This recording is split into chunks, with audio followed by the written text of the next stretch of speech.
출애굽기 2장입니다. 11절.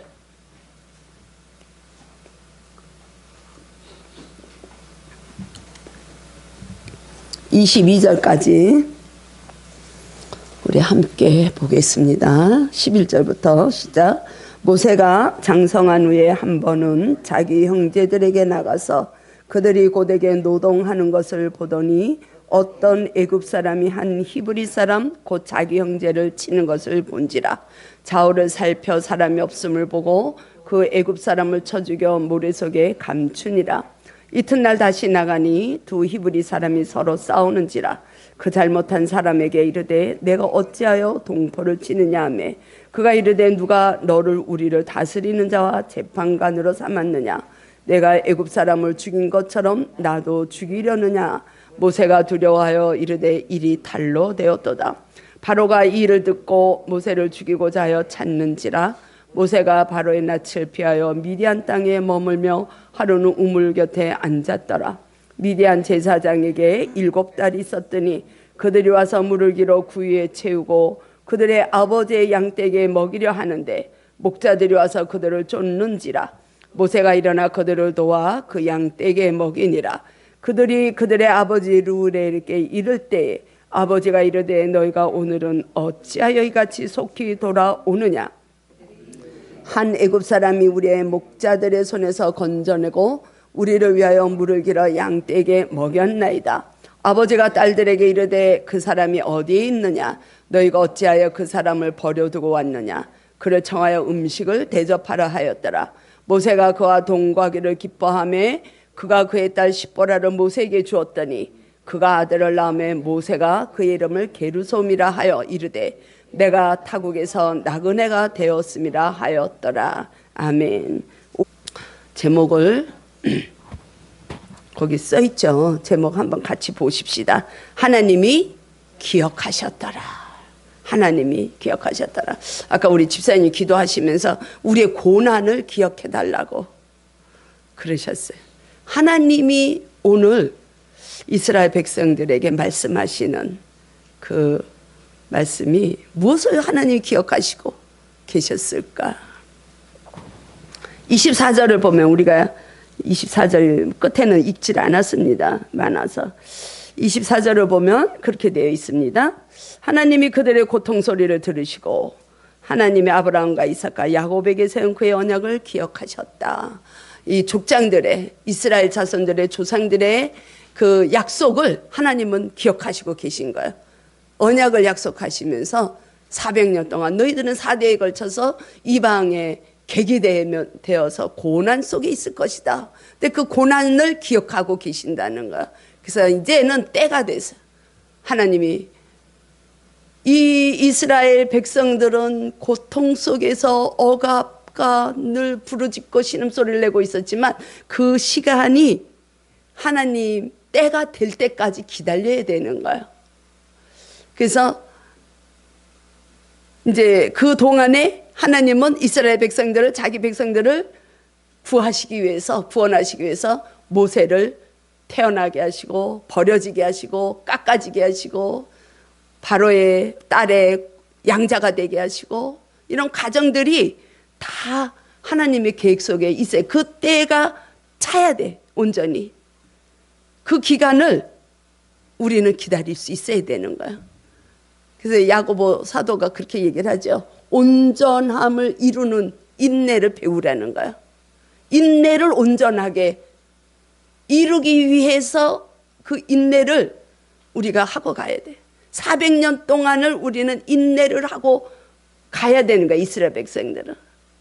그래서 주님은 그 하나님의 때가 찼을 때, 하나님의 기간이 됐을 때, 하나님의 시간이 됐을 때 이스라엘 백성들을 구원시키는 것입니다. 그게 하나님의 일하심이에요.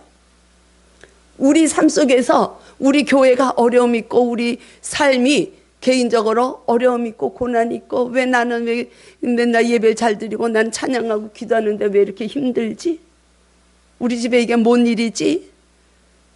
이럴 때 주님의 그 때까지 우리는 인내하면서 주님만 온전히 바라보고 가야 된다는 거예요. 그 기간을 주님은 우리를 외면하시는 게 아니라 우리 입장에서 외면하시는 것 같지만 하나님은 우리를 구원시키시기 위한 기간이라 준비하시고 계시는 거. 그래서 우리가 주님을 바라보면서 우리가 그 하나님의 맞는 그 때까지 차올라야 하나님의 역사가 일어난다는 거예요. 오늘 사순절 첫째 주일이 있거든요. 제가 사순절을 사실은 마지막에 한 2주 정도를 제가 이렇게 좀 집중적으로 기도를 하면서 금식을 할까 생각을 했는데, 지난 금요일 날 기도를 하면서 이번 주는 이번 사순절은 온전히 주일을 위한 기도를 해야 되겠다는 마음을 주셨어요. 예전에 몇 달 전에 하나님은 저에게 그 지유리에 대한 그림을 이렇게 이미지를 주셨어요. 지유리가 너무 하나님 앞에 찬양하고 놀고 하는 이런 모습을 그려주셨거든요. 그래서 야, 지유리를 향한 하나님의 계획이 있으시구나. 그때까지 우리가 인내하고 기도하고 나가야 되겠다 이런 생각은 했지만, 집중적으로 이 지유리를 위해서 하나님이 주신 그 마음은 지난주에 있었다는 거예요. 사순절을, 여러분들 사순절은 참 예수님이 어떻게 보면 고난의 시간이지만 그 고난의 시간은 우리들에게 생명을 주시고 우리의 그 하나님의 사랑을 나타내시는, 우리를 자녀로 삼아주시는 그런 기간이에요. 그래서 우리는 슬퍼하면 안 돼요. 예수님의 고난은 우리에게는 유익이 되고 생명이 되고 우리에게는 더 큰 은혜가 없는 거야. 예수님이 십자가를 안 지셨으면 우리는 구원이 이루어지지 않거든요.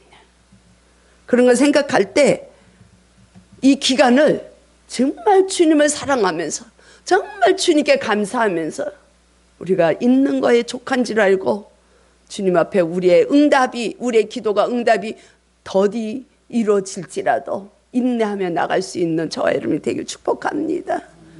우리 성도들, 우리 지유리 위해서 함께 이 자리에서 막 부르짖고 우리가 할 수 있는 여건은 지금 안 되지만 있는 곳에서, 저는 2시에 여기서 기도를 하고 있으니까 가급적이면 그 시간에 제가 우리 성도들을 위해서, 우리 또 동영상으로 함께하는 하나님의 사랑하는 백성들을 위해서 기도할 때 그 시간에 함께 기도하면 하나님의 역사는 어떻게 나타날지 몰라요. 시공간을 초월하시는 하나님, 전능하신 하나님. 그래서 제가 아까도 이 찬양을 하는데 우리 지율이가 막 몸이 흔들리더라고. 그 멜로디에 따라 참 감사하다, 감사하다. 그래서 우리 지율이를 위해서 우리가 함께 기도하고 나가면 좋겠습니다. 우리가 원하는 게 있으면 모든 게 하나님의 때가 돼야, 내가 기도가 잘못됐구나. 그리고 나는 이런 걸 원했지만 하나님이 우리들에게 원하시는 건 이게 아니구나 하는 것을 발견할 수가 있는 거예요. 그래서 인내하는 거는 굉장히 귀한 것이고 고난은 우리에게 유익이 된다는 것을 우리는 알 수가 있습니다.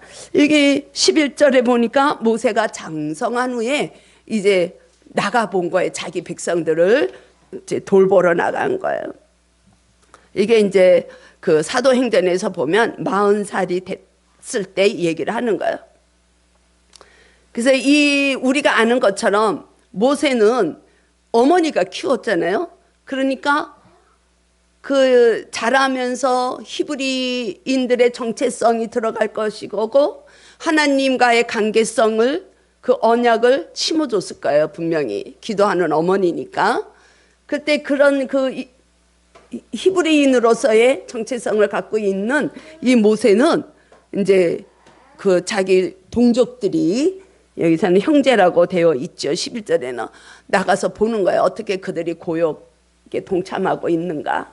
그때에 애굽 사람이 히브리인을 치는 것을 보는 거야. 그때 이게 동족애가 막 살아난 거지. 내가 구해줘야 되겠다. 그래서 죽이게 되죠. 애굽 사람을 죽이게 돼.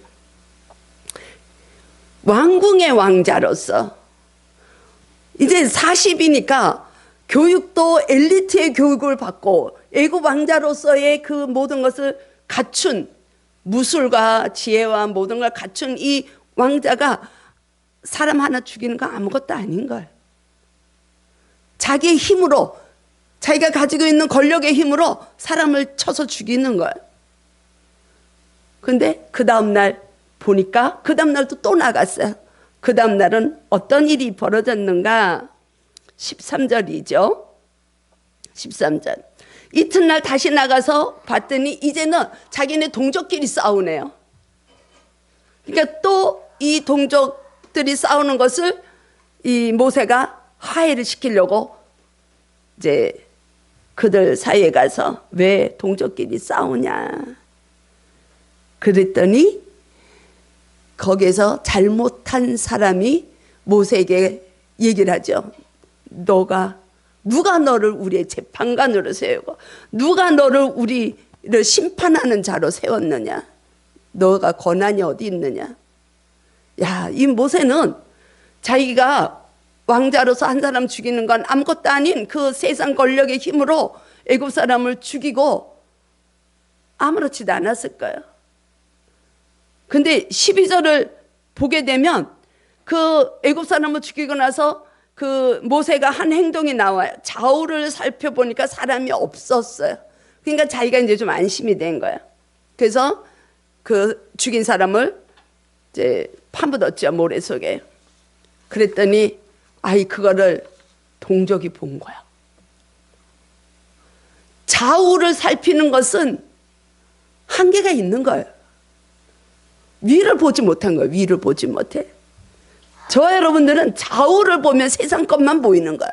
내가 갖고 싶은 것만 보이는 거예요. 내가 원하는 것만 보이게 돼 있는 거예요. 우리는 어디를 봐야 돼요? 위를 봐야 돼. 위에 하나님이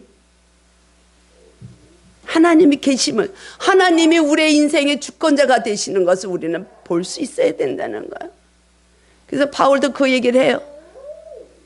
그리스도인들이여 위의 것을 찾으라는 거야. 땅의 것을 찾지 말라는 거야. 그러니까 이 히브리 사람이, 자기가 잘못한 사람이, 너가 어저께도 그 애굽 사람 죽인 것처럼 나도 죽일 거냐? 누가 너를 재판관으로 세웠느냐? 항변하는 거죠. 세상의 권력은 항변을 받을 수밖에 없어요. 그게 우리 인간의 한계죠. 한계. 설득이 되지 않아요. 우리는 세상에서 얻은 것 가지고 뭔가를 하려고 그러면 하나님의 나라는 이뤄갈 수가 없어요. 예수님이 그러고 말씀하셨죠. 세상 것과 하늘의 것을 동시에 우리는 가질 수가 없다 그랬어요. 우리는 위만 쳐다봐야 돼. 위만 쳐다보고 하나님을 두려워해야 되는데, 이 모세는 그 잘못한 히브리인이 항변하는 거에 대해서 두려움이 갖게 되는 거예요. 두려움은 죄 가운데 있을 때 두려움이 들어오게 되는 거예요. 아담이 죄 짓고 제일 먼저 고백한 것이 두려움이 들어갔어요. 그래서 하나님이 아담아 내가 어디 있느냐? 내가 하나님 두려워서 숨었나이다. 우리의 삶이 죄 가운데 들어가 있고 죄를 짓게 되고 우리의 양심이 화인이 맞아 버리면 우린 두려움에 떨 수밖에 없어요. 그러나 주님이 우리를 함께 하시면 우린 그 공로로 그걸 이기고 가는 거예요. 십자가의 사랑으로 우리는 이기고 가는 거예요. 우린 연약한 존재예요. 이 왕자로서 그 왕궁의 권력으로, 힘으로 이스라엘 백성들을, 자기 동족들을 구원시키려고 시도를 했지만 실패로 돌아가는 거야. 그렇다면 여러분들은 어느 쪽을 택하시고 가시겠습니까? 아직도 여전히 세상의 것으로 내 삶을, 우리 가정을 이끌어 가시길 원하십니까? 우리 인간의 연약함, 우리 인간은 좌절할 수밖에 없고, 우리 인간은 어떤 좀 어려운 일이 있으면 넘어질 수밖에 없고, 우리 인간의 모습이에요. 세상의 방식으로는 이루어질 수 없다는 거, 애굽의 방식으로는 이루어질 수가 없다는 거. 그래서 이 모세는 이제 미디안 그 광야로 이제 도주를 하게 되는 거죠. 그 도주를 하는 그 시점이 하나님이 이제 이 모세를 40년간의 애굽에서의 그 가지고 있었던 모든 것을 벗겨내는 시간인 것이. 예수님이 그러셨죠? 너희들이 나를 따라오려거든 뭐라 그러셨어요? 자신을 부인하라. 이 모세는 그 애굽에서의 모든 그 금수저로서의 생활을 이제 하나하나 다 벗겨내야 돼. 그게 광야예요. 광야에 가면 아무것도 없어요. 바라볼 수 있는 게 없어요. 자연밖에 없어요. 구름밖에 없어요. 그때 하나님을 바라볼 수 있는 마음이 이제 열리기 시작하는 거죠. 그게 40년이 걸리는 거예요. 야, 여러분들은 몇 년 걸리고 계세요? 아직도 우리는 진행 중이에요. 그죠? 우리는 성화되어 가는 진행형이 있습니다. 구원을 이루어가는 과정에 있습니다.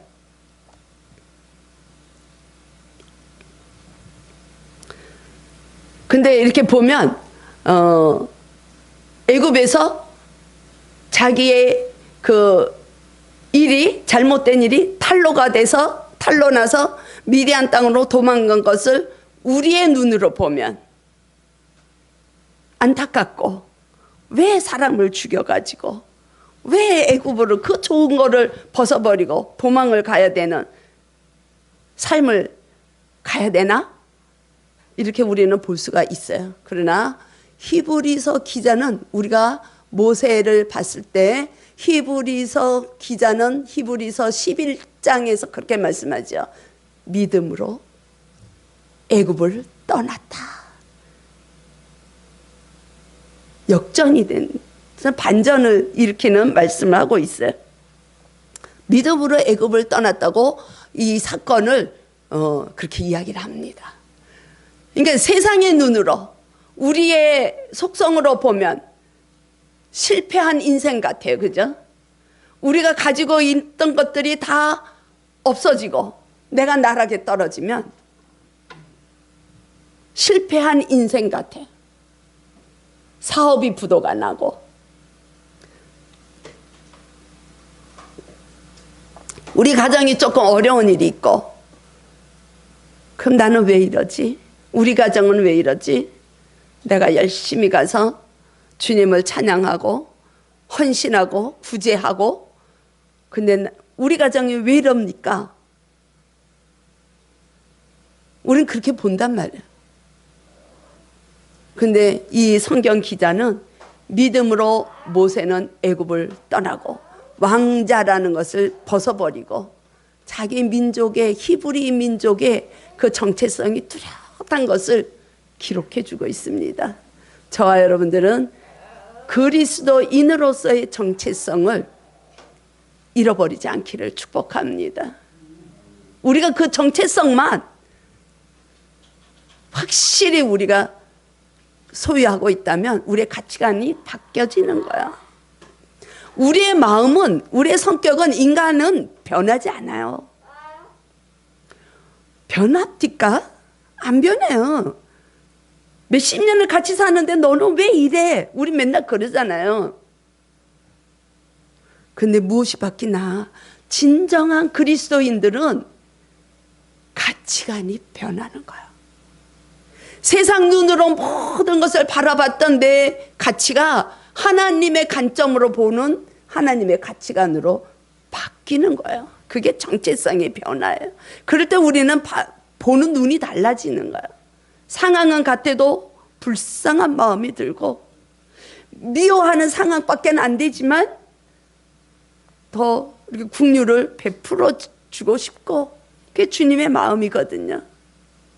우리는 내 자신을 부인하고 나를 버린다는 것은 결국 내 버리는 그 자리에 주님의 사랑으로 주님의 성품이 채워져야 되는 걸 얘기하는 거예요.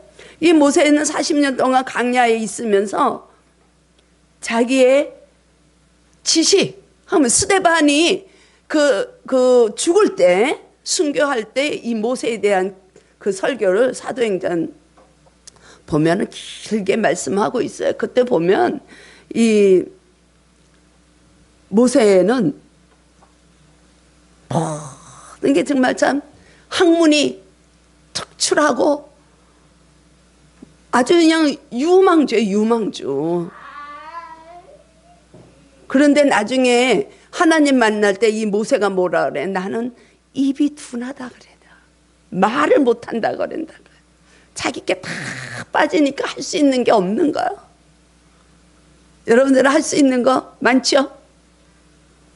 할 수 있는 게 있으면 안 돼요. 우리 그 작업을 하는 거야. 진짜 주님의 제자가 되려면은 내가 할 수 있는 걸 하나하나 다 버리고 주님한테 의지하는 것밖에는, 그것만 우리는 할 수 있어야 돼요. 네. 그럴 때 우리는 가치관이 변하고 정말 이게 세상이 달라지는 거야. 제가 뭐 몇 번 말씀을 드렸지만 정말 처음에 예수님 만나고 나서, 교회 다니고 30년 만에 예수님 만나고 나서 나무가 달라지는 거야. 맨날 다니는 길을 1시간을 운전하면서 교회 가면서 진짜 산천초목이 달라 보여요. 이게 가치관이 바뀌어지고 정체성이 회복되고, 나라는 사람, 내가 누군가, 나를 발견하게 되니까 모든 게 보는 게 달라져. 그럴 때 우리는 변하지 않고 갈 수 있어요. 하지만 변질이 안 되고 하나님의 마음으로 우리는 변화되어 가고 성화되어 가는, 그래서 차츰차츰 불쌍한 마음이 들어서 우리는 이웃을 사랑하게 되고 기도하게 되고 그런 삶으로 바뀌어가는 거예요. 그래서 이 모세가 그 광야에서 있던 어느 날 15절에서 보면 그렇게 되어 있어요. 15절, 바로가 이 일을 듣고 모세를 죽이고자 해서 모세가 이제 도망갔어요. 바로의 낯을 피해서 도망가서 미디안 땅에 머무는 동안, 그냥 바로 우물가로 간 거 아니야. 광야에서 생활하다가 어느 날 우물가에 앉아 있을 때 거기에 양떼를 데리고 오는 십보라의 그 십보라의 그 자매들, 미디안 제사장의 딸들을 만나게 되는 거죠. 이 성경에서 보면 우물이라는 이야기가 많이 나와요. 그죠? 우물. 이 팔레스타인에서는 우물이 굉장히 귀한 거예요. 생명이에요. 그래서 이게 상징적으로 우물이라는 소리가 나오면 생명. 그래서 예수님이 그 수가성의 여인을 만나기 위해서 일부러 여리고성을 지나갈 때에 그 사마리아를 통과하는 거예요. 이 사마리아 여인을 기억하시고 가는 거예요. 그래서 우물가에서 만나잖아요. 그래서 나는 죄가 많고 남편도 많고 나는 이방 땅에 머무는 정말 죄인이고, 이렇게 얘기하는 그 사마리아 여인, 수가성의 여인을 예수님은 그 우물가에서 만나셔가지고 무엇을 주세요? 영원한 생명수를 주시는 거예요. 영원한 생명수는 그리스도이신 것입니다. 우리가 그 영원하신 생명을 찾아서 생명샘, 맑은 샘터에 우리가 나와 있지 않습니까? 우물은 우물 곁에 앉았다라는 건 이제 자기의 생명이 다시 이제 회복이 될 것이고 미래의 일에 소망을 갖게 하는 장소가 되는 거예요. 그래서 거기서 이제 미디안 제사장 집에서 같이 동거하면서 이제 십보라도 아내로 맞이하고 아들을 낳을 때 게르솜이라고 첫 아들을 이름을 지어요. 그런데 재밌는 거는요, 16절, 17절을 보게 되면 17절에 그 말씀이 나옵니다. 목자들이 와서 16절 미디안 제사장에게 7딸이 있었는데 그들이 와서 물을 길어 구유에 채우고 아버지의 양떼에게 물을 먹이려고 하는데 이제 그 여자들이니까 이제 힘이 약하니까 이 남자들 목동들이 와가지고 막 괴롭히는 거예요. 근데 그때에 모세가 어떻게 하는가? 쫓아내 주는 거예요. 도와주는 거예요. 목자들이 와서 그들을 쫓는지라. 이 7딸의 그 제사장의 딸들을 쫓는지라. 모세가 일어나 그들을 도와 그 양떼에게 먹이니라. 이 모세가 그 괴롭히는 목자들을 쫓아내고 이 시보라의 그 식구들을 도와주는 일이 17절에 기록이 되어 있죠. 애굽에 있을 때는 어떻게 했어요? 세상에 힘이 강했을 때는, 세상에 권력이 있었을 때는, 세상에 지식으로 했을 때는, 세상에 가치관으로 했을 때는 사람을 죽였어요. 그러나 자기의 힘이 조금씩 빠지면서 이제는 이 목자들을 죽이기까지는 안 해. 그냥 쫓아내버려요. 폭행이 조금 약해졌어요. 그렇지만 아직도 갈 길은 멀어요. 완전히 그것도 빠져야 돼. 그것도 빠져야 되는 거예요. 그래서 모세가 일어나 그들을 도와 그 양떼들에게 먹이니라. 이 도와는 구원이라는 이야기입니다. 원뜻은. 그래서 그 7 자매들을 구원해 주는 거예요. 그리고 이제 그 마다들을 게르솜이라고 짓는 거는 내가 나그네가 됐다는 거를 얘기하는 거야. 그 이름 속에 포함이 되어 있는 거예요. 아까 우리 봤죠? 22절에서 그렇게 나왔죠? 모세가 그 아들을 낳음에 그의 이름을 게르솜이라 하여 이르되 내가 타국에서 나그네가 되었다. 우리는 나그네입니다. 여러분들은 나그네예요. 믿는 자들은 이 인생의 여정, 짧은 여정을 우리는 잠시 잠깐 소풍 나온 거예요. 그런 시가 있죠. 소풍 나온 날. 소풍 다 끝나고 우리는 집으로 가는 거예요. 우린 나그네는 우리는 순례자예요. 돌아갈 집이 있는 거예요.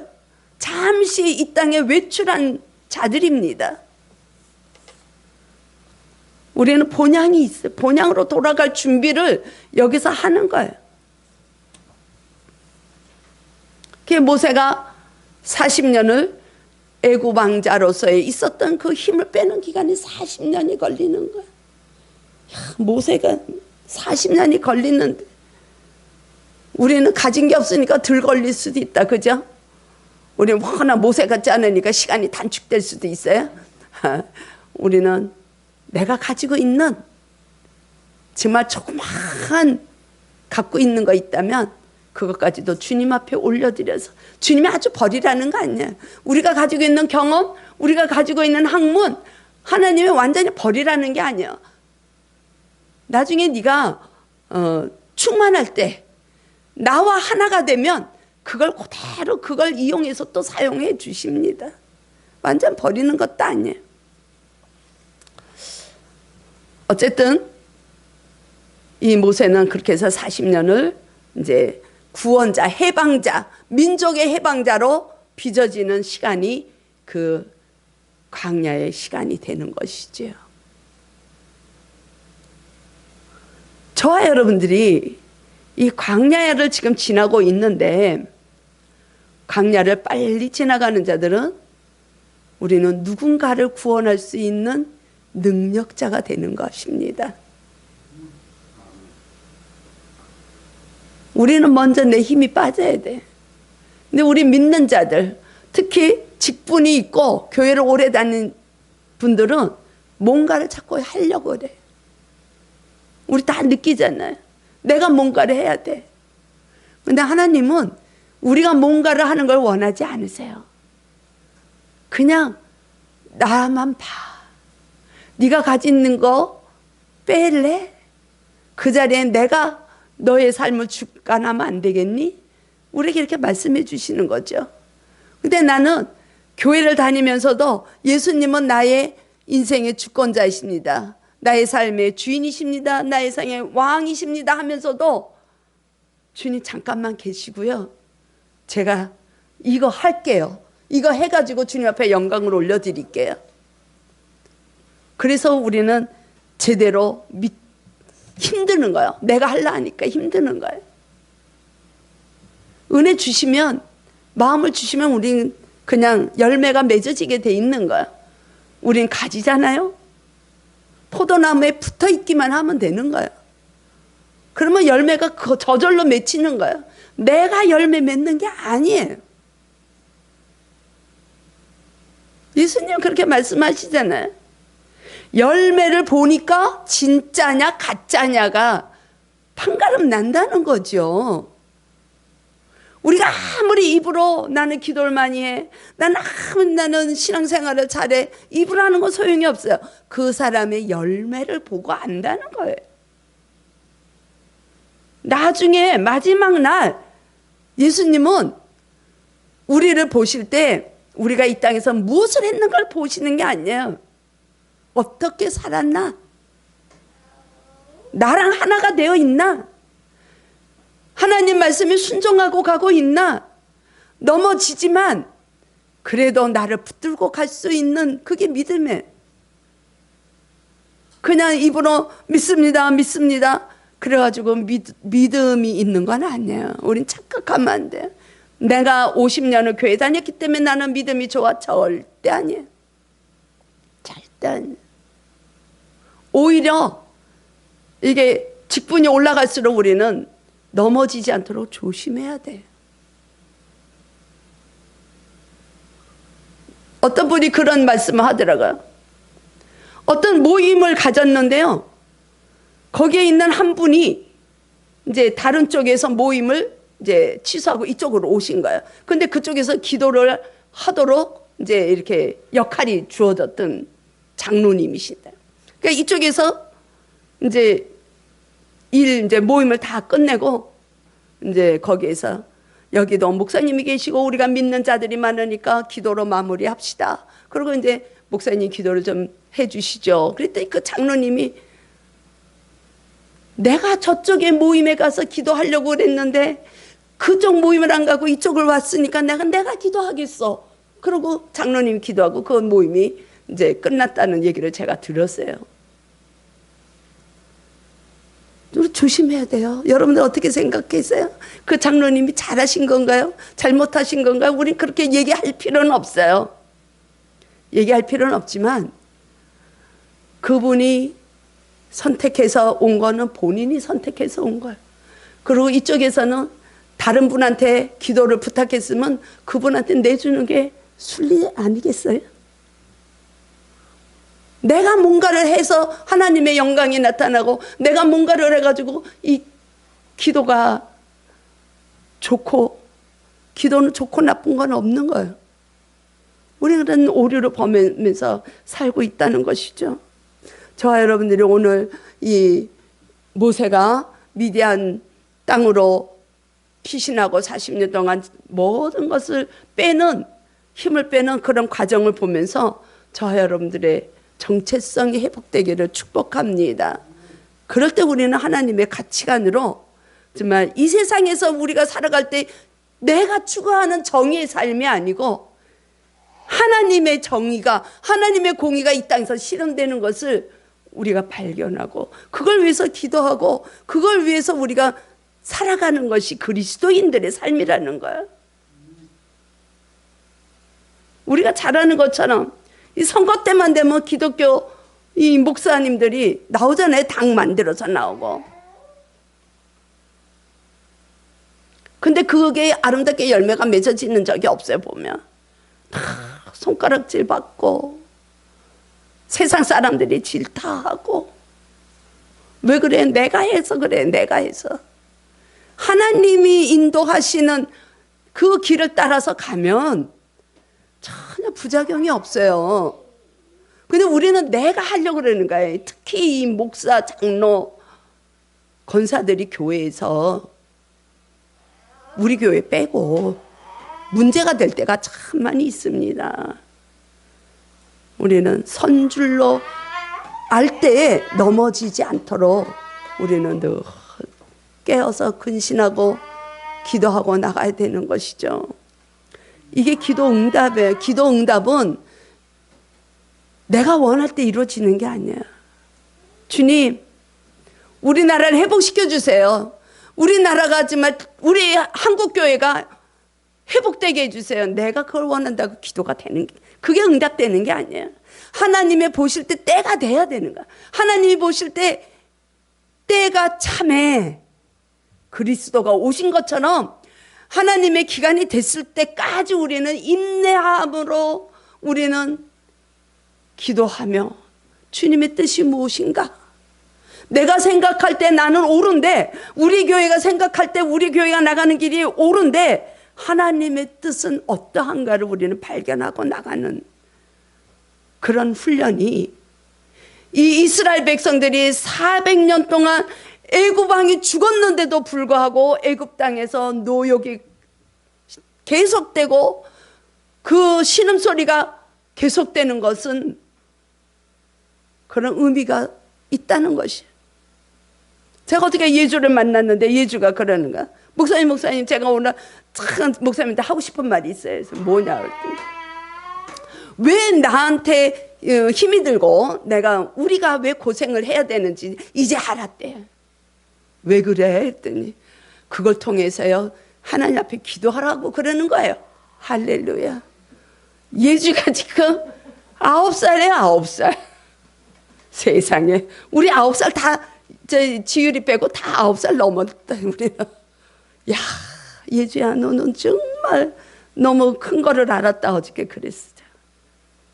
야, 초등학생도 금요일 날 자기 교회에서 예배 드리고 그걸 깨달았대요.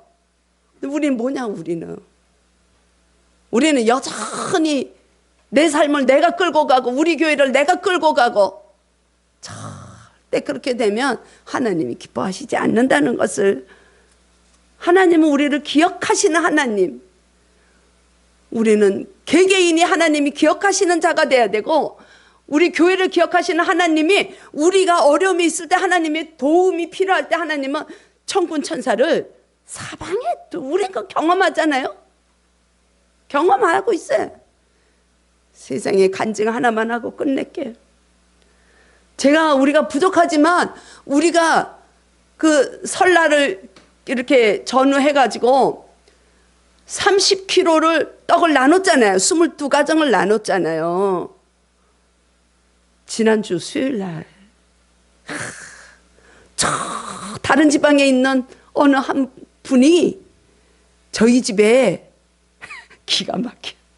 정말 난 하나님 왜 이렇게 멋지시고 정확하시고, 하나님은 한치 오류도 없으신 하나님, 신실하신 하나님을 경험하는가. 우리 집에 한 반말 정도의 가래떡이 왔다는 거 아닙니까? 할렐루야. 우리가 떡으로 사랑을 베풀었더니 하나님은 떡으로 우리에게 주시고, 우리가 캐시로 사랑을 심었더니 캐시가 오는 거예요. 우리 경험을 해야 돼. 우리 교회에서 이런 일이 참 많은데 우리 성도들은 어찌 그렇게 공감이 안 되고 맨날, 참 할렐루야예요. 저랑 같이 기도하는 분들 중에 한 10대 명이 같이 기도를 하는데, 거기에 권사님 한 분이 애타했어요. 자기네 동료 권사들 보면 그냥 하늘이 열리고 말씀이 들리고 환상을 보고 꿈을 꾸고 그러는데, 나는 뭐지? 나는 왜 이러지? 근데 그분은 너무 사랑 실천을 제일 잘하는 분이에요. 그 권사들 중에서 조용하게 어려운 자들, 목사님들, 또 어려운 성도들 돕는, 사랑의 손길을 돕는 권사님인데요. 끌탕을 한 거예요. 끌탕을. 나는 왜, 내가 믿음이 뭐가 잘못됐나? 근데 그분이요, 한 2주 전에 하나님이 큰 선물을 주셨어요. 완전히 성령이 그냥 함께 하시는 그 은혜를 맛보고, 지금은 그냥 입만 열면 굉장히 조용하신 분인데 우리는 은혜 받으면 왜 이렇게 말이 많아지는지 몰라. 입만 열면 복음을 얘기하는 거야, 복음을. 그래서 넘어진 자들이 돌아오게 하고, 택시를 한번 타고 짐이 많으니까 택시를 한번 타고 한 15분 교회로 오는 그 기간에 택시기사님한테 복음을 전했더니 그분이 처음 듣는다고 어떻게 이런 막 궁금해서 막 물어보더래요. 그게 성령님이 하시는 일이에요. 그래서 우리는 너무 조급해하지 말고, 우리의 기도가 응답되지 않는다고 너무 힘들어하지 마시고, 하나님의 때가 될 때까지 우리가 인내를 온전히 이루며 인내를 배우며 주님의 뜻을 발견하고 가는 한 주간의 삶이 되기를. 그래서 주님이 우리를 기억하시고 우리 교회를 기억하시고 우리 한 사람 한 사람을 기억하시는 주님의 사랑하는 복된 자들이 될 수 있기를 축복합니다. 주님 감사합니다.